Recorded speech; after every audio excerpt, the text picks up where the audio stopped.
প্রিয় দর্শক, দেশ টিভির নিয়মিত আয়োজন দেশের কথা দশের কথা অনুষ্ঠানে স্বাগত জানাচ্ছি আমি নজরুল কবির। দর্শক, আশা করি নিশ্চয়ই ভালো আছেন। এখন অতিমারি চলছে, করোনার দ্বিতীয় ঢেউ বলে বাংলাদেশে বলা হচ্ছে যে আবারও দ্বিতীয় ঢেউ চলে আসছে। কিন্তু এরকম একটি সময়ে যখন আমরা প্রতিনিয়তই করোনা নিয়ে একটি আতঙ্কের মধ্য দিয়ে কাটাচ্ছি, তেমনি আমাদের রাষ্ট্রীয় জীবনে, রাজনীতির জীবনে এক নতুন প্যান্ডামিক সিচুয়েশনের দেখা দিয়েছে, এক নতুন প্যান্ডামিক বাস্তবতা আসছে। যদিও এটি কত পুরোপুরি নতুন কিনা সে বিষয়ে নিশ্চয়ই আমরা আজকে আলোচনা করব। হ্যাঁ, নিশ্চয়ই আপনারা বুঝতে পেরেছেন যে আমরা বলছিলাম যে সম্প্রতি আমরা দেখেছি বাংলাদেশের মুক্তিযুদ্ধের চেতনার পরিপন্থী কয়েকটি রাজনৈতিক দল হলেও তারা অরাজনৈতিক ব্যানার ব্যবহার করে রাজনৈতিক বক্তব্য দিয়েছেন এবং তারা বলেছেন যে বঙ্গবন্ধুর যেই ভাস্কর্য সরকার ইতিমধ্যে নির্মাণের উদ্যোগ নিয়েছে রাজধানীর ধোলাইপাড় এলাকায় একটা জিরো চত্বরে, সেখানে তারা সেই ভাস্কর্য করতে দেবে না বলে ঘোষণা দিয়েছে। এর সঙ্গে রয়েছে হেফাজতে ইসলাম, রয়েছে ইসলামী আন্দোলন সহ চিহ্নিত বেশ কয়েকটি মৌলবাদী সাম্প্রদায়িক রাজনৈতিক ও অরাজনৈতিক সংগঠন। প্রিয় দর্শক, তারা এই মুজিববর্ষের সময় অর্থাৎ জাতির পিতা বঙ্গবন্ধু শেখ মুজিবুর রহমানের যখন জন্ম শতবর্ষ চলছে, সেই সময় তারা প্রকাশ্যে জনসভা করে ঘোষণা দিয়েছে বঙ্গবন্ধুর ভাস্কর্য বানানো হলে তা গুঁড়িয়ে ফেলা হবে, বুড়িগঙ্গায় ছুঁড়ে ফেলা হবে। এবং তারা এমন দাবিও করেছেন যে তাদের ভাস্কর্য ভাঙার অভিজ্ঞতা অতীতেও রয়েছে, ভবিষ্যতেও থাকবে এবং তারা কোনোভাবেই ভাস্কর্য করতে দেবে না। এমনকি তারা এমন কথাও বলেছে যে তারা বাংলাদেশের যেখানে যেখানে ভাস্কর্য আছে সেই সব ভাস্কর্যও তারা ভেঙে ফেলবে।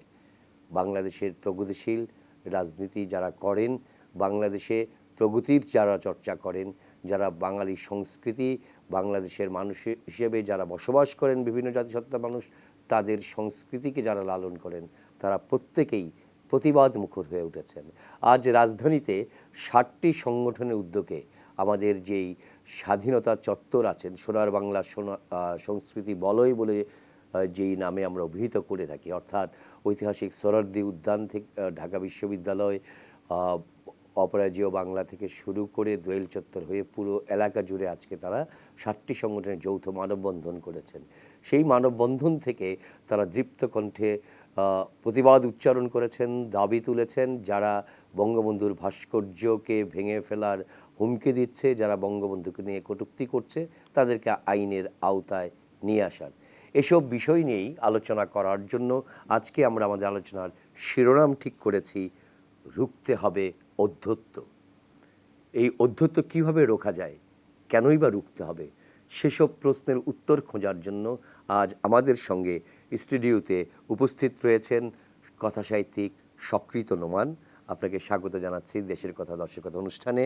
রয়েছেন মুক্তিযুদ্ধের শহীদের সন্তান, প্রজন্ম ৭১-এর সঙ্গে যুক্ত আসিফ মনির তন্ময়। আমাদের সঙ্গে আরও রয়েছেন ফজলে হোসেন বাদশাহ, মাননীয় সংসদ সদস্য, 14 দলের নেতা এবং বাংলাদেশের ওয়ার্কার্স পার্টির সাধারণ সম্পাদক। আপনাদের তিনজনকেই স্বাগত জানাচ্ছি দেশের কথা দশের কথা অনুষ্ঠানে। আমি আলোচনাটা শুরু করতে চাই সকৃত নোমান ফজলে হোসেন বাদশাহ, যিনি আমাদের মধ্যে আজকের এই আলোচক হিসেবে বয়োজ্যেষ্ঠ আছেন, তার কাছ থেকে। আপনারা বর্তমান সরকার যে ক্ষমতায় আছে অর্থাৎ মহাজোট সরকার, সেই মহাজোট সরকারের অন্যতম অংশীদারও, আপনার দলের সভাপতি এই মহাজোট সরকারের আমলে মন্ত্রীও ছিলেন, আপনি জাতীয় সংসদে আছেন, 14 দলের নেতা। যদ্দূর জানি গতকাল 14 দলের একটি বৈঠকও হয়েছে। এই যে রাজনীতিতে এখন যে নতুন প্যান্ডামিক অবস্থা আমরা দেখতে পাচ্ছি, যে বাংলাদেশের রাজনীতিতে আবারও সেই ৭১-এর পরাজিত শক্তি যারা, তাদের স্বরে কথা বলছে একটি বিশেষ মহল, তাদের ব্যাপারে আপনাদের প্রতিক্রিয়াটা কি? না, আমরা একটা কথা পরিষ্কারভাবে বলতে চাই। এটা হচ্ছে যারা মুক্তিযুদ্ধের বিরুদ্ধে কথা বলতে চায় তাদের এই বক্তব্য গ্রহণযোগ্য না। এবং তারা যে এই কথাগুলো বলছে, হেফাজতে ইসলাম এবং এবং অন্যান্য শক্তি, আমি মনে করি যে এটা আমাদের দুর্বলতা।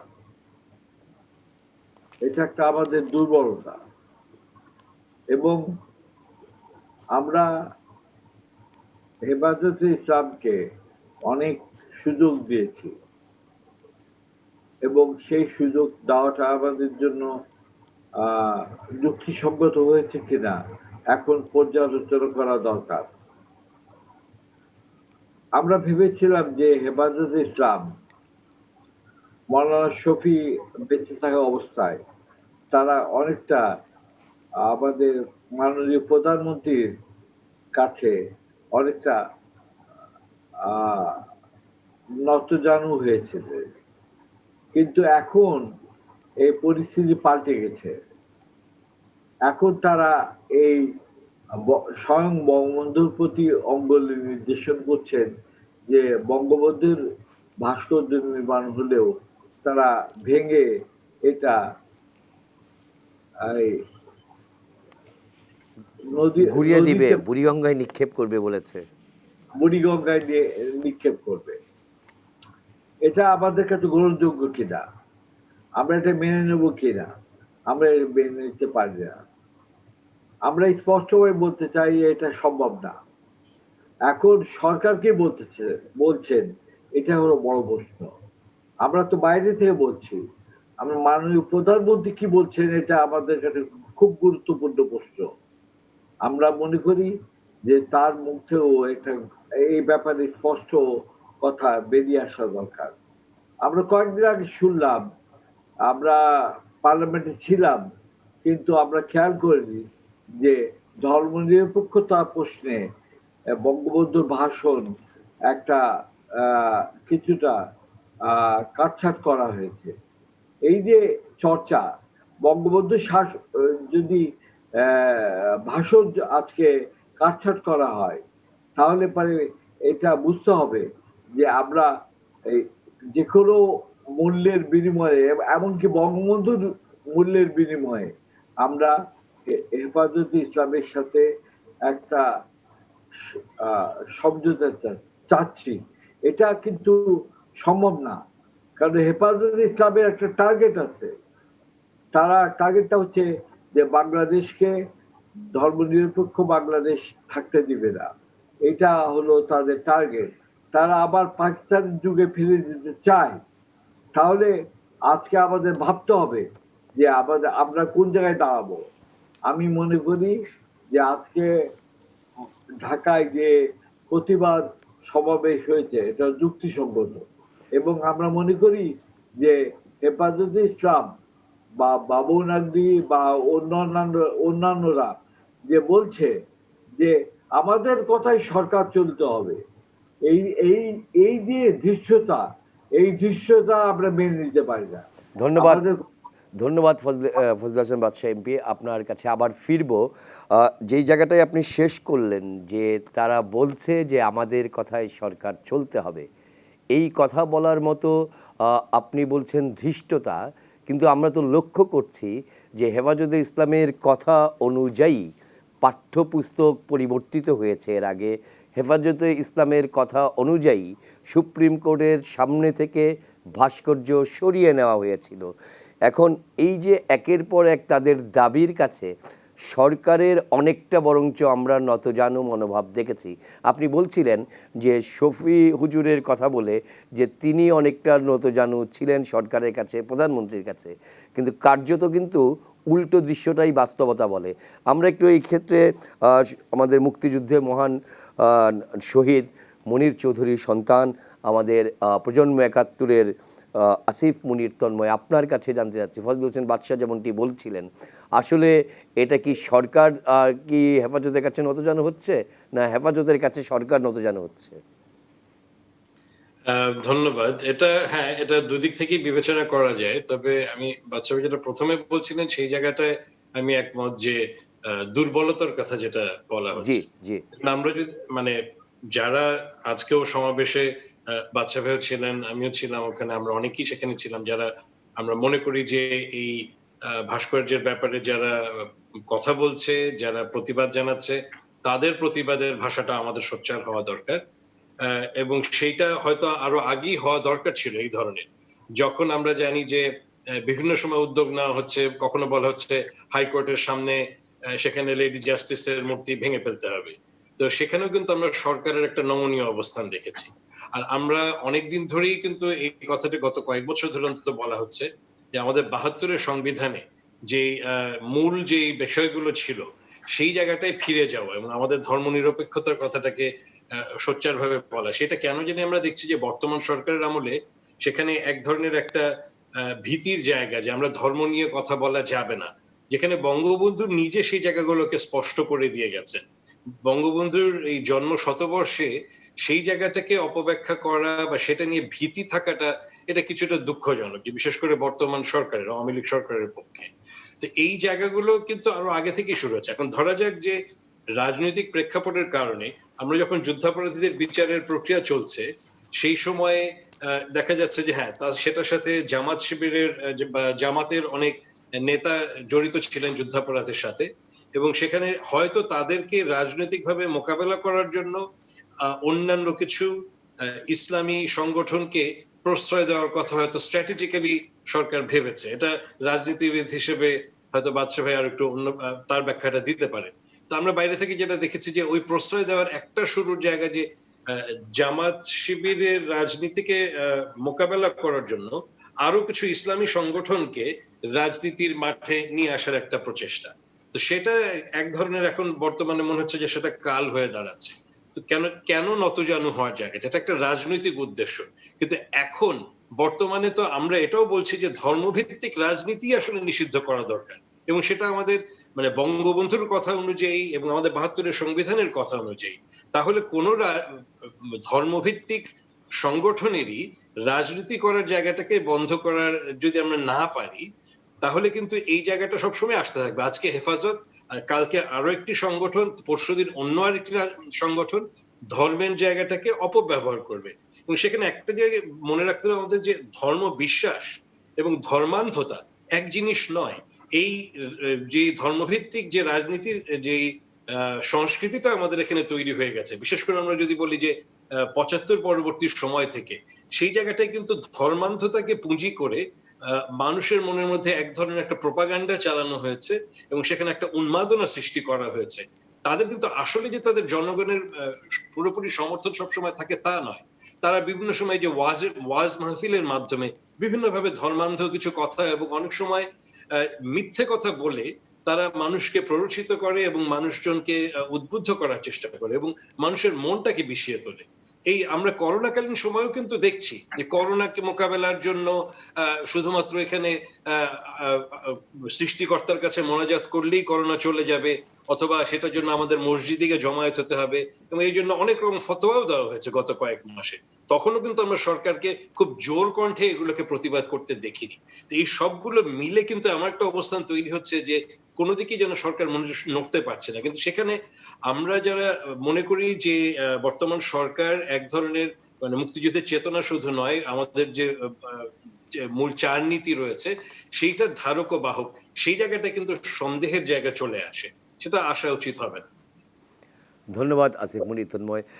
আমি আবার একটু স্টুডিওতে আসতে চাই, শক্তিত নোমান আপনার কাছে। আমরা ইদানিং লক্ষ্য করছি যে সরকার দলীয় অনেক নেতা এবং মন্ত্রীরাও বলছেন যে মূর্তি আর ভাস্কর্য এক নয়, প্রতিবাদ করতে গিয়ে ব্যাপারটা যেন এমন যে ভাস্কর্যটা থাকা মানে ভাস্কর্য রক্ষা করাটা ভালো, কিন্তু মূর্তির ব্যাপারে যেন ব্যাপারটা এরকম যে মূর্তি ভাঙা যায়, এই ধরনের বক্তব্য আসছে। আসলে আমি আপনি খোলামেলা আপনি জানতে চাচ্ছি, আপনি লেখক, আপনি অনেক ব্যাপারই দেখেছি যে এই ব্যাপারগুলোতে সোচ্চার ছিলেন। মানে বিতর্কটা কি মূলত আসলে মূর্তি না ভাস্কর্য সেই জায়গাটায়, নাকি না এর পেছনে আসলে যেই কথাটি ইতিমধ্যে আমাদের ফজলে হাসান বাদশা এবং আসিফ মুনির তন্ময় বললেন যে রাজনৈতিক দৃষ্টিভঙ্গিগত জায়গায় সমস্যা? আপনার বক্তব্য। আমি খুব স্পষ্টভাবে একটা কথা বলতে চাই, বাংলাদেশ যে মুক্তিযুদ্ধের মধ্য দিয়ে বাংলাদেশ স্বাধীনতা অর্জন করেছে, এই দেশটি ইসলামিক রিপাবলিক অফ বাংলাদেশ নয়, এটা গণপ্রজাতন্ত্রী বাংলাদেশ সরকার। এর একটি মানব রচিত সংবিধান রয়েছে, এটা কোনো অলৌকিক গ্রন্থ দ্বারা পরিচালিত রাষ্ট্র নয়। সুতরাং ধর্মে কি আছে, ধর্মে কি নেই, এটা দিয়ে বাংলাদেশের জনগণের কোনো আইন প্রণয়ন হবে না। এখন যদি ধর্মে বলা হয় যে ভাস্কর্য হারাম, আমি কি সেটা মেনে নিব? প্রশ্নই আসে না। এই আপোষ আমাদের, এই মীমাংসা আমাদের 71 সালে হয়ে গিয়েছে, আমরা ধর্ম দ্বারা পরিচালিত হব না। এখন ওরা বারবার ধর্মকে রাষ্ট্রের মুখোমুখি দাঁড় করাতে চাইছে। তারা বলছে এটা ধর্মে নাই, ধর্মে তো নাই, নারী নেতৃত্ব ধর্মে নাই, স্পষ্টতই হারাম। আপনারা তো নারী নেতৃত্বের আন্ডারে নারীদের সঙ্গে জোট করছেন আপনারা বারবার, আপনারা সেটা বলেন না। ধর্মে তো শিশু বলাৎকারের কথা বলা হচ্ছে, শিশু বলাৎকার তো স্পষ্টভাবে ধর্মে একটা কওমে লুতের কথা বলা হয়েছে, যে লুত সম্প্রদায়কে মাটির নিচে দোষিয়ে দেওয়া হয়েছে। কোরআনে স্পষ্টতই শিশু বলাৎকার নিষেধাজ্ঞা রয়েছে। আপনারা একটা কথাও তো মাদ্রাসায় যে কওমি মাদ্রাসায় যে শিশু বলাৎকার হচ্ছে সে কথা বলছেন না আপনারা। ইসলামে তো টেলিভিশনে আসা হারাম স্পষ্টতই, এটি ইসলামের 1400 বছর পরে আবিষ্কৃত একটি যন্ত্র। ইসলামের রোবট ব্যবহার করা নিষিদ্ধ। আপনারা তো এসবের বিরুদ্ধে কোনো কথা বলছেন না। ছবি তোলা, 3D ছবি তোলা, এটাও এক ধরনের ভাস্কর্য, এটা এক ধরনের ছবির প্রদর্শন, এগুলো নিয়ে কোনো কথা বলছেন না। আপনারা যখন উদ্দেশ্য প্রণোদিতভাবে বঙ্গবন্ধুর ভাস্কর্য নিয়ে কথা বলছেন, তখন আমাদেরকে স্পষ্টতভাবে ধরে নিতে হচ্ছে এর পিছনে সম্পূর্ণরূপে রাজনৈতিক উদ্দেশ্য রয়েছে। যেমন রাজনৈতিক উদ্দেশ্য ছিল, আমাদের যখন ভাষা আন্দোলন হয়েছে সেই সময় আমাদেরকে বলা হয়েছে যে আরবি ভাষায় বাংলা অক্ষর লিখতে হবে। এই মৌলবাদের সঙ্গে লড়াই কিন্তু আমাদের আজকের না, আমরা প্রায় গত 70 থেকে 80 বছর ধরে আমরা এই মৌলবাদের বিরুদ্ধে লড়ে আসছি। এর আগেও যদি আমরা যাই, আওরঙ্গজেবের সময়কাল থেকে যদি আমরা যাই, আমরা কিন্তু মৌলবাদের বিরুদ্ধে লড়ে আসছি। একটু পিছনে যদি আমরা যাই, আমাদের যে বাংলার যে অসাম্প্রদায়িকতা, আপনি দেখবেন সুলতানি আমলে কখনোই সুলতানরা ধর্মকে রাষ্ট্রের সঙ্গে একাঙ্গীভূত করে নাই। ধর্মকে ধর্মের জায়গায় রেখেছে, রাষ্ট্রকে রাষ্ট্রের জায়গায় রেখেছে। মোগলরাও, মহান সম্রাট আকবর, তারা কখনোই ধর্মকে রাজনৈতিক উদ্দেশ্যে সাধারণ হাতের হিসেবে ব্যবহার করে নাই। তারা আলেমদের কাছ থেকে নানা বিরোধিতা এসেছে। আজকে যেমন ভাস্কর্যের বিরোধিতা আসছে, তখনও অনেক বিরোধিতা এসেছে। হিন্দুদেরকে মন্ত্রী করার কারণে সম্রাট আকবরের দরবারে আলেম সমাজ বিরোধিতা করেছে, বিরোধিতাকে পাত্তা দেন নাই, কারণ ধর্মকে রাষ্ট্রের সঙ্গে একীভূত করেন নাই। আমরা যে ধর্মকে রাষ্ট্রের সঙ্গে একীভূত করব না, এই মীমাংসা 71 সালে হয়ে গিয়েছে। সুতরাং এখন যারা ধর্মের দোহাই দিয়ে ভাস্কর্যের বিরোধিতা করছে, তাদেরকে কোনো অবস্থাতেই ছাড় দেওয়ার প্রশ্ন আসে না। আজকে যখন বঙ্গবন্ধুর জন্মশতবার্ষিকী উপলক্ষে বঙ্গবন্ধুর ভাস্কর্যকে বুড়িঅঙ্গে ফেলে দেওয়ার কথা বলা হয়েছে, হুমকি দিয়েছে, যে ভাষায় যে উদ্ধত্তে হুমকি দেওয়া হয়েছে, আমি জানি না ইসলামে এই ধরনের উদ্ধত্ত, এই ধরনের ভাষার ব্যবহার বৈধতা আছে কিনা। যদি শান্তির ধর্ম যদি প্রকৃত অর্থে বলা হয় ইসলামকে, তাহলে কি ইসলাম এই ধরনের হুঙ্কার, এই ধরনের অশালীন, এই ধরনের অসভ্য ভাষা ব্যবহারের বৈধতা দেয়? আজকে যখন সে ভাস্কর্য বুড়িঅঙ্গে ফেলে দেওয়ার কথা বলা হচ্ছে, দুঃখজনক ব্যাপার, যার ভাস্কর্য ফেলে দেওয়ার কথা বলা হচ্ছে, যার সঙ্গে এদেশের স্বাধীনতা জড়িত, সার্বভৌমত্ব জড়িত, যিনি একটি বাঙালির জন্য হাজার বছরের বাঙালির ইতিহাসে একটি স্বাধীন সার্বভৌম রাষ্ট্র দিয়েছেন, তার ভাস্কর্য তার জন্মশতবার্ষিকীতে নদীতে ফেলে দেওয়ার কথা বলা হচ্ছে। অথচ তারই প্রতিষ্ঠিত একটি দল বাংলাদেশ আওয়ামী লীগ ক্ষমতায়। আমরা দেখেছি এই কথা বলার পরে জনৈক মামুনুল হক, যার কোনো জনভিত্তি নাই, এই অর্থে বলছি সরকার তাদের কাছে নত জানুক কেন, এই প্রশ্ন আমার কাছে মীমাংসিত নয়। যারা নির্বাচনে দাঁড়ানোর পরে একটা সিট তারা পায় না, তারা জামানত পর্যন্ত হারায়। মনে হচ্ছে যেন 1 লাখ ছাত্র একত্রিত হলে তারা অনেক বিশাল জনগোষ্ঠী, মোটেই তা আমি মনে করি না। বাংলাদেশের মানুষ কখনোই এই মরমীবাদের দেশ, এই পদ্মা মেঘনা যমুনা বিধৌত মানুষের মগজ, মানুষের মন এরকম উগ্র নয়। তারা যে উগ্র কথাবার্তা বলে, এই উগ্র কথাবার্তাকে সরকার গত 7 বছর ধরে প্রশ্রয় দিয়ে এসেছে এবং স্পষ্টতই তারা সংবিধানের বিরুদ্ধে দাঁড়িয়েছে। বঙ্গবন্ধুর ভাস্কর্য নদীতে ফেলে দেওয়ার কথা বলে সরকারের কোনো মন্ত্রী, কোনো এমপি, সরকারের কোনো নেতা কোনো কথা বলে নাই। আমরা শুধু যারা একটু ইতিহাস সচেতন, একটু ইতিহাসের কাছে নত জানো, আমরা যারা মনে করি ইতিহাস হচ্ছে বর্তমানের ভিত, আমাদেরকে বর্তমানকে পরিচালিত করতে হলে আমাদেরকে অতীতে ফিরে যেতে হবে, ইতিহাসের কাছে যেতে হবে, আমরাই শুধু গলা ফাটাচ্ছি, আমরাই শত্রু হচ্ছি, আমরাই মৌলবাদের দৃষ্টিগত হচ্ছি। অবশ্যই সরকারকে প্রতিহত করার সময় এসেছে, অবশ্যই সরকারকে প্রতিহত করতে হবে, আর একটু আশকারা নয়, এ দেশের স্বার্থে, স্বাধীনতার স্বার্থে, সংস্কৃতির স্বার্থে। ধন্যবাদ সংকৃত দমান। আমরা কিভাবে তাদের প্রতিরোধ করব সেই জবাব খুঁজব। বিরতির সময় এসছে, ছোট্ট একটি বিরতি নেব। তবে বিরতিতে যাওয়ার আগে আজকে যে কথাটি শুরুতে বলছিলাম, যে 7টি সংগঠন আজকে যৌথভাবে মানববন্ধন করেছে, সেখানে বিভিন্ন শ্রেণী পেশার মানুষের উপস্থিতি ছিল। তাদের বক্তব্যটা শুনে একটু বিরতিতে যেতে চাই। সেই বক্তব্যের রেশ ধরে আমরা বিরতি থেকে আলোচনা করব। একটু বক্তব্যটি শুনে নিতে চাই। তারা এই ধরনের বক্তব্য দিয়ে তারা একটা বিভ্রান্তি সৃষ্টি করে, অরাজকতা সৃষ্টি করে তারা আমাদের দেশটাকে পিছিয়ে দিতে চায়। যারা মুক্তিযুদ্ধের আদর্শকে ধারণ করে না, অসাম্প্রদায়িক চেতনাকে যারা ধারণ করে না, তারাই প্রকৃতপক্ষে ধর্মের অপব্যাখ্যা দিয়ে সাধারণ মানুষকে বিভ্রান্ত করে একটি অস্থিতিশীল পরিস্থিতি তৈরি করতে চাচ্ছে। গং সহ এই চরমোনায়ের যে পীর এবং তার ডিসাইপলরা আছে তাদেরকে গ্রেফতার করুক এবং শাস্তির ব্যবস্থা করতে হবে, কেননা তারা সংবিধান লঙ্ঘন করছে, তারা জাতির পিতার ভাস্কর্য ছুঁড়ে ফেলে ভেঙে দেওয়ার কথা বলেছে। ইসলামের নামে, ধর্মের নামে আজকে সারা বাংলাদেশে একটি শান্তিপূর্ণ বাংলাদেশকে তারা অশান্তিপূর্ণ করতে চায়। তারা বঙ্গবন্ধুর এই ভাস্কর্য নিয়ে কথা বলার উদ্দেশ্য পেছনে একটি অসৎ উদ্দেশ্য, একটা রাজনৈতিক উদ্দেশ্য এখানে নিহিত রয়েছে। ভাস্কর্য জাতির পিতা বঙ্গবন্ধু মুক্তিযোদ্ধাদের বিরুদ্ধে কোনো রকম কটাক্ষ, কোনো রকম বিষোদ্গার, রাষ্ট্রদ্রোহিতার সামিল এবং তাদেরকে আইনানুগ তাদের বিরুদ্ধে ব্যবস্থা গ্রহণ করা উচিত। প্রিয় দর্শক, শুনছিলেন আপনারা আজকের প্রতিবাদ সমাবেশে বিভিন্ন শ্রেণী পেশার মানুষের, প্রগতিশীল রাজনীতিবিদ, সংস্কৃতিকর্মী, নাট্যজন, নারী নেত্রীদের বক্তব্য। কিভাবে রুখতে হবে সেই প্রশ্নের উত্তর আজকের অতিথিদের কাছ থেকে জানব।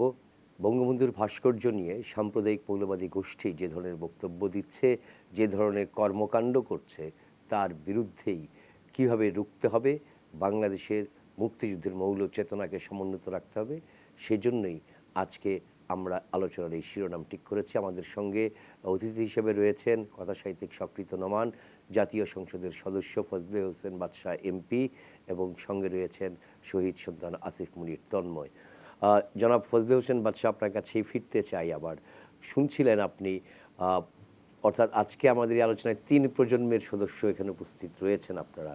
সেই রকম একটি জায়গায় বয়োজ্যেষ্ঠ নাগরিক হিসাবে, সিনিয়র নাগরিক হিসাবে, মুক্তিযুদ্ধের প্রত্যক্ষদর্শী হিসাবে আপনার কাছ থেকে জানতে চাচ্ছি যে এই মৌলবাদী রাজনীতি তো আমরা নিষিদ্ধ ঘোষণা করেছিলাম মুক্তিযুদ্ধের মধ্য দিয়ে, এই সাম্প্রদায়িক গোষ্ঠীর পতন ঘটিয়েছিলাম আমরা মুক্তিযুদ্ধের মধ্য দিয়ে, আমরা একটি গণতান্ত্রিক বাংলাদেশ গড়তে স্বপ্ন দেখেছিলাম, সমাজতান্ত্রিক বাংলাদেশ গড়তে স্বপ্ন দেখেছিলাম, ধর্মনিরপেক্ষ বাংলাদেশ গড়ার স্বপ্ন দেখেছিলাম। 50 বছর হতে যাচ্ছে আমাদের আগামী বছর, স্বাধীনতার সুবর্ণ জয়ন্তী পালন করব আমরা। তাঁরই প্রাককালে যখন বঙ্গবন্ধুর জন্ম শতবর্ষ চলছে, তখন সাম্প্রদায়িক গোষ্ঠীর এই বক্তব্য কি শুধুই সাম্প্রদায়িক গোষ্ঠীর নিছক একটি ভাস্কর্যের বিরুদ্ধে বক্তব্য, নাকি এর পেছনে অন্য কিছু আছে? কিভাবে তাদের রুখবেন আপনারা? আমি মনে করি যে তারা সামগ্রিকভাবে একটা বক্তব্য রেখেছেন। তারা বাংলাদেশ যে লক্ষ্যে আমরা অর্জন করেছিলাম, 30 লক্ষ শহীদের বিনিময়ে, সেই বাংলাদেশকে আবার পুরনো জায়গায় নিয়ে যেতে চান। সেটা আজকে উপলব্ধি করতে হবে। আমরা মনে করেছিলাম যে হেফাজত তাদেরকে বোধ হয় পোষ বানানো যাবে, কিন্তু পোষ বানানো যায়নি। এটা হচ্ছে বাস্তবতা। বাবু নাগরি বলেন, বাবু কোন নগরের আমি জানি না, কিন্তু বাবু নাগরি বলেন যে আমাদের কথা শুনলে 100 বছর প্রধানমন্ত্রী ক্ষমতায় থাকতে পারবে। অর্থাৎ তার কথা অনুসারে আজকে দেশ পরিচালনা করতে হবে। তাহলে মুক্তিযুদ্ধে আমরা অর্জিত যে সাফল্য, সেগুলো কোথায় গেল? আমাদের 72-এর সংবিধান কোথায় গেল? আমাদের আজকে সংবিধানই বা কোথায় গেল? সেগুলো আমাদের বিবেচনা করতে হবে। তা আপনারা তো 14 দল তো বর্তমান সরকারের অংশীদার নীতিগতভাবে। সেই জায়গাটা থেকে বলছিলাম, জানতে চাইছিলাম আমরা যে 14 দল তো গতকালও মিটিং করেছেন, আপনারা কি এই সমকালীন এই উত্তপ্ত বিষয়টি নিয়ে কোনো কথা হয়েছে, কোনো পরিকল্পনা আছে আপনাদের? না না না না, 14 দল মূলত এই গত নির্বাচনের পর থেকে এটা স্তব্ধ ছিল, নিষ্ক্রিয় ছিল, এটা বাস্তবতা। এবং তারা, আমরা জানি যে 14 দলের ভিত্তিতে নির্বাচন হয়েছে, কিন্তু আওয়ামী লীগের সরকার গঠন হয়েছে। আপনারা জানেন যে এই আওয়ামী লীগ সরকার গঠনের পর 14 দল কোথায় যাবে? এই প্রশ্নের উত্তরে বলা হয়েছে যে 14 দল বিরোধী দলে বসবে। এটা কি ন্যায্য কথা? এটা যৌক্তিক কথা? অর্থাৎ একটা জোটকে উপেক্ষা করার এই একটা প্রবণতা দেখা গেছে। এখন কোথায়? এখন এখন বোঝা যাচ্ছে যে 14 দলের প্রয়োজনীয়তা ছিল কি ছিল না। এখন আমি একটা কথা বলতে চাই যে আমরা 14 দলকে আদর্শিকভাবে দেখতে চাই। আমরা আদর্শিকভাবে দেখতে চাই যে 14 দল যে 23 দফা কর্মসূচির ভিত্তিতে গঠিত হয়েছিল, সেই 23 দফা কর্মসূচিকে বাস্তবায়নের উদ্যোগ দেওয়া দরকার। আমরা এ তো এখন আমরা জনাব বাদশাহ আপনাকে একটু থামিয়ে দিয়ে যেটা সরাসরি একটি প্রশ্ন করতে চাই, আমরা শুধু করা প্রয়োজন, করা দরকার এই জাতীয় কথাগুলি বলবো, রিঅ্যাকশনারি ভূমিকায় থাকবো না অ্যাকশনের ভূমিকায় থাকবো? কারণ যখন মুক্তিযুদ্ধের নেতৃত্বদানকারী দলটি ক্ষমতায়, যখন সমমনা দলগুলোর ঐক্যের ভিত্তিতে একটি রাজনীতি চলছে, আপনি যেটা বলছিলেন জোটের জায়গায়, সেই জায়গায় যদি আওয়ামী লীগ সরকার ব্যর্থও হয়, তখন তাদেরকে পথ দেখানোর মতো শরিক দল হিসেবে আপনারা যারা আছেন, আপনাদের অবস্থানটাই বা কী? আজকে বাংলাদেশের ওয়ার্কার্স পার্টির ভূমিকাটাই বা কী এই জাতীয় সাম্প্রদায়িক রাজনীতির বিরুদ্ধে? আমরা তো বলতে চেয়েছি, তা আমাদেরকে অন্তত শুনতে হবে। কিন্তু আওয়ামী লীগ, না, আমি বলছি যে আপনারা দলগতভাবে তো আলাদা সত্তা নিয়ে আছেন, আপনাদেরও তো আলাদা শান্তি আছে রাজপথে, আপনাদের সেই প্রতিবাদমুখের অবস্থান আজ তাহলে কোথায় এই সাম্প্রদায়িক রাজনীতির বিরুদ্ধে? আমাদের সামর্থ্য অনুযায়ী আমরা বলেছি, এমনকি 14 দলের প্রয়োজনীয়তার কথা বলেছি। কিন্তু তারা আজকে আওয়ামী লীগ যদি সেটা উপলব্ধি না করে, তাহলে এটা খুব দুঃখজনক। আজকে তো আমরা একসাথে সবাই প্রতিবাদ জানালাম, কিন্তু আজকে মনে রাখা দরকার যে বাংলাদেশের সংখ্যাগরিষ্ঠ মানুষ হচ্ছে মুক্তিযুদ্ধের পক্ষের, বঙ্গবন্ধুর পক্ষের লোক। কিন্তু সেই মানুষকে বিভক্ত করার দায়িত্ব তো আমরা নিতে পারি না, আমরা সেটা গ্রহণ করি নাই। কিন্তু আওয়ামী লীগ কিন্তু বিভক্ত করেছে। যখন বলে যে 14 দলের আমরা একটা অংশীদার হওয়ার পর সেটা বলে যে আমরা বিরোধী দলে বসবো, তখন এটা কি দাঁড়ায়? এটা আপনাদের উপলব্ধি করা দরকার।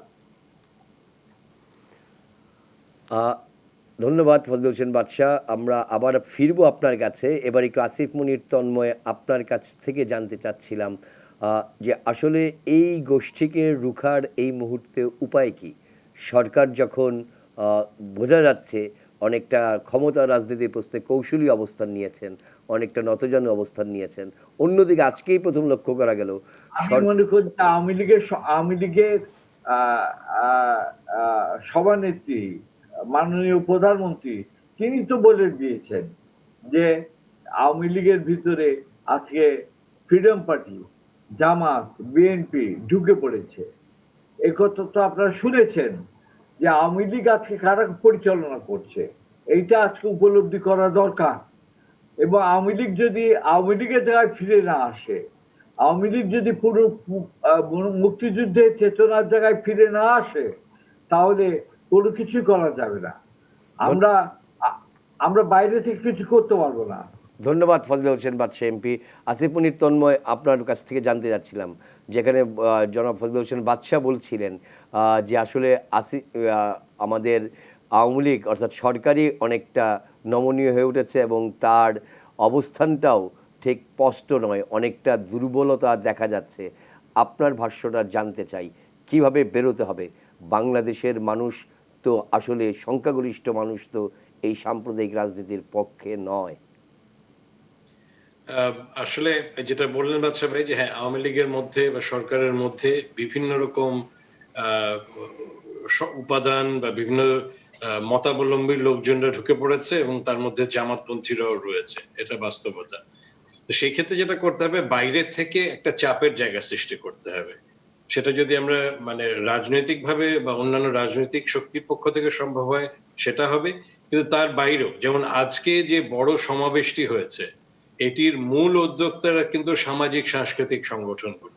কিন্তু সেখানে আমরা দেখেছি যে বিভিন্ন রাজনৈতিক, হয়তো সব রাজনৈতিক দল না যাদেরকে আমরা হয়তো আশা করতে পারি বা পেরেছিলাম, কিন্তু তারপরেও বর্তমান আওয়ামী লীগ সরকারেরও বেশ কয়েকজন মন্ত্রী এখানে এসেছেন, ঢাকা দক্ষিণের মেয়র সেখানে এসে বক্তব্য দিয়েছেন, এবং তারা সেই মঞ্চে দাঁড়িয়ে সরকারের প্রতিনিধিরাই সরকারের প্রতি দাবি জানিয়েছেন যে ধর্মভিত্তিক রাজনীতি বন্ধ করতে হবে, এদের বিরুদ্ধে রাষ্ট্রদ্রোহিতার মামলা করতে হবে। অর্থাৎ সরকারের প্রতিনিধিরাই তাদের নিজেদের সরকারের কাছেই সেই দাবিগুলো জানিয়েছেন এবং এটা অন রেকর্ড আছে।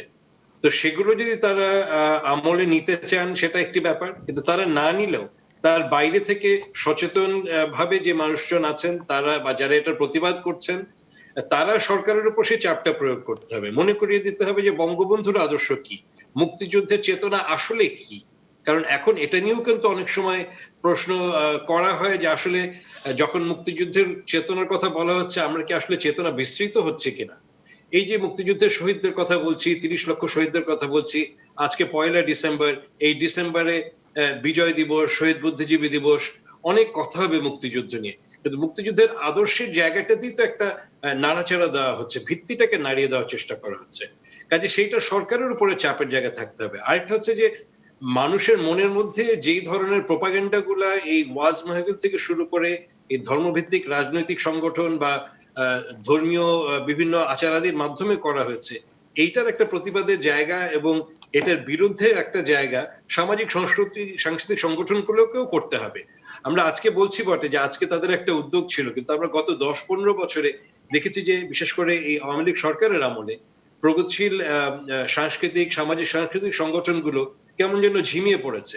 তো সেই ঝিমিয়ে পড়া জায়গা থেকে উঠে দাঁড়ানোর সময় এসেছে, কারণ এরকম ভাবেই কিন্তু আস্তে আস্তে জায়গা করে নেবে বিভিন্ন ভাবে যে রাজনীতি বা প্রগতিশীল যে রাজনীতি হচ্ছে তার মধ্যে এই ধরনের প্রতিক্রিয়াশীল সংগঠনগুলোর যে আস্ফালন হচ্ছে সেইটার প্রতিবাদের জায়গাটার জন্য জনমানুষের মধ্যে তাদেরকে সচেতন করার জায়গাটা আসতে হবে। আজকে যে উদ্যোগটা হয়েছে ঢাকা শহরে, এই একই ধরনের উদ্যোগ অন্যান্য শহরেও উদ্যোগ নেওয়ার কথা বলা হয়েছে। সেই জায়গাটায় আস্তে আস্তে যেতে হবে আমাদের, একটু অন্যান্য জায়গাতেও, অন্যান্য প্রত্যন্ত অঞ্চলেও এই জায়গাগুলোকে, কারণ এই মানুষের মধ্যে ধর্মীয় উন্মাদনা সৃষ্টি করাগুলো সব কিন্তু ঢাকা শহরে বসে হয় না, এটা বিভিন্ন জায়গাতেই হয় এবং এটা খুব সুসংগঠিত ভাবেই হয় এবং সেটা শুধুমাত্র রাষ্ট্রের পক্ষে করা সম্ভব না। আর লাস্ট যে পয়েন্টটি এখন বলতে চাই সেটি হচ্ছে যে যেটা আজকেও বলেছেন, আজকে কেউ কেউ বলেছেন যে এবং আপনাদের যে ছোট্ট বিভিন্ন বক্তব্য দেখালেন সেখানেও আছে যে আইনি ব্যবস্থা নেওয়ার জায়গা, এটাকে রাষ্ট্রদ্রোহিতার মতো একটা জায়গায় নিয়ে গিয়ে মামলা করার জায়গায় যেতে হবে এবং এটা এক ধরনের আমাদের ওই রকম একটা জায়গায় যেতে হবে যে এদেরকে আইনি ভাবে একটা ঠেকানো যায় কিনা। ধর্মভিত্তিক রাজনীতি নিষিদ্ধ করা এবং এই রাজনৈতিক সংগঠনগুলোর বিরুদ্ধে একটা অবস্থান নেওয়া এবং যারা এই ধরনের ঔদ্ধত্যপূর্ণ বক্তব্য দেয় তাদের বিরুদ্ধে আইনানুগ ব্যবস্থা নেওয়া। ধন্যবাদ আসিফ মুনির তন্ময়, অনেকগুলো প্রসঙ্গ সামনে নিয়ে আসলেন। আজকে আমরা জানি সেই 7টি সংগঠনের যৌথ মানববন্ধন থেকে 7 দফার দাবিও উত্থাপন করা হয়েছে।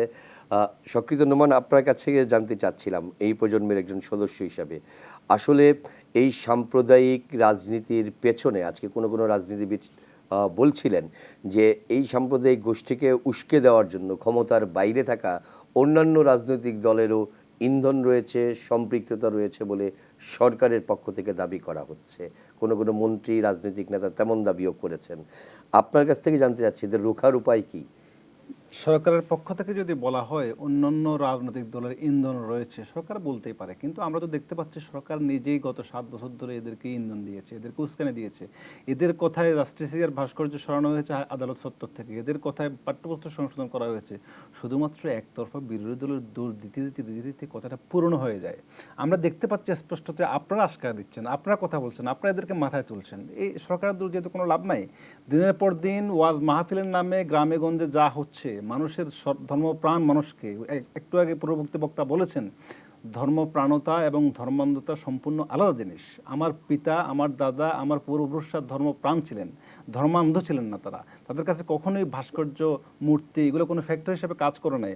আজকে যখন ধর্মান্ধতা ছড়ানো হচ্ছে, ধর্মের নামে বিভ্রান্তি ছড়ানো হচ্ছে, ধর্মের নামে গুজব ছড়ানো হচ্ছে, তখন তো কোনো ওয়াজ মাহফিল মনিটরিং করে নাই সরকারের পক্ষ থেকে যে তোমরা এই কথাগুলো বলতে পারবে না, তোমরা ধর্মের সহনশীল জায়গাটার কথা বলো, তোমরা ধর্মের শান্তির জায়গাটার কথা বলো। এটা না বলে শুধুমাত্র বিরোধী দলকে দায়ী করলে চলবে না।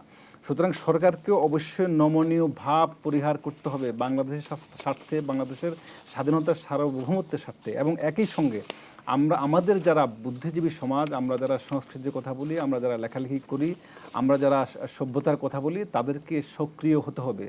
আর ঘুমিয়ে থাকার সময় নেই, কারণ দেশকে একটা সংকটের মুখোমুখি তারা দাঁড় করিয়ে দিতে চাচ্ছে।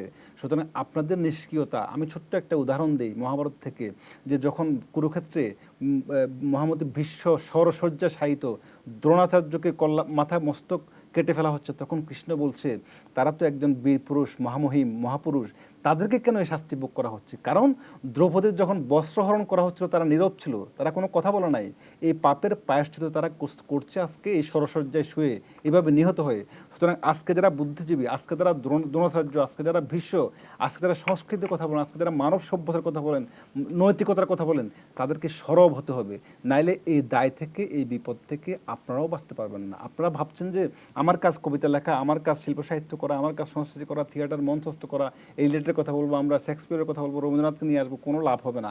আপনাকে আপনার যে বাস্তবতা, আপনি যে সামাজিক বাস্তবতা বসবাস করছেন, সেই বাস্তবতা নিয়ে কথা বলতে হবে। যে ঝড়টা আপনার ঝড় আপনার দিকে আসছে, যে ঢিলটা আপনার দিকে আসছে, তাকে কিভাবে প্রতিহত করবেন সে ব্যাপারে সজাগ হতে হবে। সার্বাত্মকভাবে সারা দেশে সম্মিলিতভাবে সাংস্কৃতিক আন্দোলন জোরদার করার মধ্য দিয়ে এই অপশক্তিকে পরাজিত করা সম্ভব। শূন্যস্থান কখনো শূন্য থাকে না। এই শূন্যস্থান আমরা শূন্য করে দিয়েছি সংস্কৃতি সত্তার বেহাল দশা করে। এর সরকারও দায়ী, আমরা যারা সংস্কৃতি বান্ধব মানুষ যারা সংস্কৃতি নিয়ে কথা বলি আমরাও দায়ী। আমাদেরকে আর ঘুমিয়ে থাকার কোনো সুযোগ নাই। এদেরকে প্রতিহত করতে হবে আমাদের অস্ত্র দিয়ে। আমাদের অস্ত্র হচ্ছে সাংস্কৃতিক অস্ত্র, বাঙালি সংস্কৃতির অস্ত্র। ধন্যবাদ শক্তিতনমান। প্রিয় দর্শক, একটু আপনাদের সঙ্গে একটি বক্তব্য শেয়ার করতে চাই। আজকের আলোচকরা বলছিলেন বারবার বঙ্গবন্ধুর কথা, মুক্তিযুদ্ধের কথা এবং অসাম্প্রদায়িক বাংলাদেশের কথা। 1952 সালের রাষ্ট্রভাষা আন্দোলনকে কেন্দ্র করে বঙ্গবন্ধু যখন জেলে যান, অর্থাৎ 48-এর পরে, এবং 52-তে যখন ছাড়া পান, তারপর তিনি চীনে গিয়েছিলেন। চীন থেকে ফিরে তিনি একটি বই লিখেছিলেন, আমার দেখা নয়া চীন নামে, এবং সেই বইটি তিনি লিখেছিলেন 54 সালে যখন তিনি আবার গ্রেপ্তার হন, সেই সময়ে কারাগারে বসে। সেই বইটি গত বছর আমরা আলোর মুখ দেখতে পেয়েছি এত বছর পরে। সেখানে বঙ্গবন্ধু চীনে ইসলাম ধর্মের কর্মকাণ্ড কেমন চলে সেটি বিষয়ে লিখতে গিয়ে, আমি কোট আনকোট করে ছোট্ট অংশ পড়ছি। বঙ্গবন্ধু বলছেন, এখানে অনেক বড় বড় মসজিদ রয়েছে, ইসলামিক সেন্টার রয়েছে, বৌদ্ধ খ্রিস্টানদের জন্য আলাদা সেন্টার রয়েছে। আসলে ধর্ম ব্যক্তির জীবনের অংশ। আমাদের দেশে এক শ্রেণীর ধর্মান্ধ ব্যক্তি রয়েছে, গোষ্ঠী রয়েছে। ধর্মবিশ্বাস আর ধর্মান্ধতা এক নয়, তারা তা বুঝতে চায় না। রাষ্ট্রকে ধর্ম থেকে দূরে থাকতে হবে। ধর্মের আচার আচরণে রাষ্ট্রের কোনো ভূমিকা থাকতে পারে না। এখানে ধর্ম পালনের অধিকার আছে, অর্থাৎ চীনের কথা বলা হচ্ছে। এখানে ধর্ম পালনের অধিকার আছে, না পালনের অধিকারও আছে, আইন করে আছে। আমাদের দেশেও তা করতে হবে, তাহলেই মানুষের মুক্তি মিলবে। ধর্ম আর রাষ্ট্র আলাদা রাখতে হবে, তবে তা পাকিস্তানে হবে বলে মনে হয় না। প্রিয় দর্শক, 1952 সালে যেই তরুণ এই চিন্তাটি করেছিলেন যে পাকিস্তান রাষ্ট্রটি ধর্মভিত্তিক রাষ্ট্রই থাকবে, ধর্মনিরপেক্ষ রাষ্ট্র হবে না, সেই তরুণতেই কিন্তু 1971 সালে মুক্তিযুদ্ধের মধ্য দিয়ে জাতির পিতা হিসেবে আবির্ভূত হয়েছিলেন। একটি জাতিরাষ্ট্র গড়ার মধ্য দিয়ে, ধর্মনিরপেক্ষ রাষ্ট্র গড়ার মধ্য দিয়ে। আজকের আলোচনা প্রায় একেবারেই শেষ পর্যায়ে চলে এসেছি। আমরা শেষ এক বাক্যে সমাধান খুঁজতে চাইব ফজলে হোসেন বাদশা সহ আমাদের সকল অতিথিদের কাছে। এক বাক্যে এই মুহূর্তে করণীয় কি সাম্প্রদায়িক মৌলবাদী রাজনীতিকে রুখে দেওয়ার জন্যে? জনাব ফজলে হোসেন বাদশা। এ কথা তো বঙ্গবন্ধুই বলেছেন, রাষ্ট্র হবে সকলের, রাষ্ট্র হবে সকল জনগণের, সকল ধর্মের।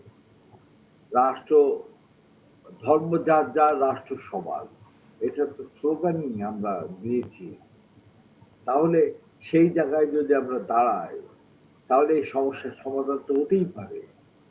কিন্তু সেই সমস্যার সমাধান কেন হচ্ছে না, এটাই হচ্ছে আমাদের কাছে বড় প্রশ্ন। তাহলে কি আমরা বঙ্গবন্ধুর চেতনা থেকে দূরে সরে গেছি, বঙ্গবন্ধুর আদর্শ থেকে দূরে সরে গেছি? এই প্রশ্নটা যদি করি, তাহলে এর উত্তর কে দিবে? ধন্যবাদ। আ- ধন্যবাদ ফজলে হোসেন বাদশাহ। আমরা এই উত্তরটি খুঁজতে চাই, এই উত্তরটি পেলেই নিশ্চয়ই আমরা আমাদের কাঙ্ক্ষিত লক্ষ্যে পৌঁছতে পারবো। জনাব আসিফ মুনির তন্ময়, আপনার বক্তব্য। জনাব আসিফ মুনির তন্ময়, আপনার শেষ বক্তব্য। সম্ভবত আনমিউট করতে হবে, একটু মিউট জি। করা আছে। জি। আম, দুঃখিত। আমি যেটা বলতে চাই শেষ কথা, যে আমাদের এই সকল অসাম্প্রদায়িক শক্তির একটা ঐক্যবদ্ধ অবস্থান দরকার। আমরা কিন্তু বিভিন্ন সময় বিভক্তির মধ্যে চলে গেছি, সেই সুযোগটাও এই সাম্প্রদায়িক শক্তিগুলো নিচ্ছে এবং নিয়েছে। এবং এই ঐক্যবদ্ধ যে আন্দোলন আমাদের মুক্তিযুদ্ধের আদর্শকে প্রতিষ্ঠা করার জন্য, সেটি একটি দীর্ঘ সংগ্রাম। 50 বছরে মাথায় যখন আমরা সেটা মানে সাধন করতে পারিনি, হয়তো আরো 50 বছর লাগবে। আমাদের স্তীমিত হলে চলবে না, ঐক্যবদ্ধ হয়ে একটা ধারাবাহিক আন্দোলন আমাদের চালিয়ে যেতে হবে কয়েক প্রজন্ম। ধন্যবাদ। ধন্যবাদ। শকীদুর রহমান, আপনার শেষ বাক্য জানতে চাচ্ছি, এই মুহূর্তে করণীয় কি আমাদের? এক কথায় এক বাক্যে, ধর্মভিত্তিক রাজনীতি নিষিদ্ধ করতে হবে এবং বঙ্গবন্ধুর আদর্শ বাস্তবায়ন করতে হবে। যে বঙ্গবন্ধু একটি অসাম্প্রদায়িক রাষ্ট্রের স্বপ্ন দেখেছিলেন, তার স্বপ্নটাকে আওয়ামী লীগকে বাস্তবায়ন করতে হবে, আর কেউ এসে বাস্তবায়ন করে দেবে না। এটাই হচ্ছে আমার বক্তব্য। ধন্যবাদ। প্রিয় দর্শক, শুনছিলেন আজকের অতিথিদের মনোভাব। যে বাংলাদেশের স্বপ্ন দেখেছিলাম আমরা, যে সোনার বাংলা গড়তে চাই আমরা, সেই সোনার বাংলা গড়ার ক্ষেত্রে সেই সোনার বাংলার সোনার ধানে যেন কোথায় কোথায় এখন চিটার পরিমাণ বেড়ে যাচ্ছে। সেই জায়গা থেকে আমাদেরকে যদি উদ্ধার পেতে হয়, তাহলে বঙ্গবন্ধু 4 যেই মূলনীতি ঠিক করেছিলেন আমাদের মুক্তিযুদ্ধের জন্য, সেই 4 মূলনীতিকে ধরেই এগোতে হবে। এর অন্যথা অন্য কোনো দিকে আসলে আর কোনো পথ খোলা নেই। ফলে বাংলাদেশে মুক্তিযুদ্ধের চেতনার 4 যেই মূল চেতনায়, সেই মূল চেতনার বাংলাদেশকে গড়ার লক্ষ্যে স্বাধীনতার সুবর্ণ জয়ন্তীতে আবারও যেন আমরা প্রস্তুত হই। মুক্তিযুদ্ধের 71-এ আমরা স্বাধীন হয়েছি বটে, কিন্তু মুক্তির যে সংগ্রাম তা চলছে নিরন্তর। সেই সংগ্রামকে আরও শানিত করতে হবে যার যার অবস্থান থেকে, এমনটি বললেন আজকের অতিথি আলোচকরা। আপনারা সবাই ভালো থাকবেন, সতর্ক থাকবেন।